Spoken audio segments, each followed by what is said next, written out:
உன் கண்ணீர் விழுந்த ஒவ்வொரு நொடியையும் என் ஆறுமுகக் கண்கள் பார்த்து கொண்டிருக்கின்றன. உன் மனதில் பதிந்த பாரங்களையும் உன் வாழ்க்கையில் சேர்ந்த தடைகளையும் என் வேலின் உழியால் நான் வெட்டித் தள்ளுகிறேன். இன்றிலிருந்து உன் கால்கள் நடக்கும் பாதை நன்மையின் பாதையாக மாறட்டும்.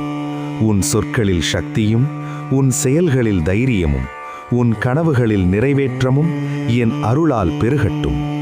பணமும் பயமும் உன்னை ஆட்கொள்ளாதிருக்க என் வீர அருள் உன்னை சூழ்கிறது.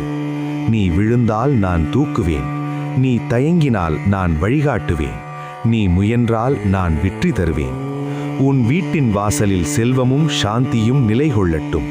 உன் வாழ்வில் நீண்ட நாட்களாக நிற்கும் பிரச்சனைகள் இன்றே முடிவுக்கு வரட்டும். என்னை நம்பி ஒரு முறை முருகா என்று அழைத்தாலே 6 உலகங்களும் உனக்கு ஆதரவாக மாறும்.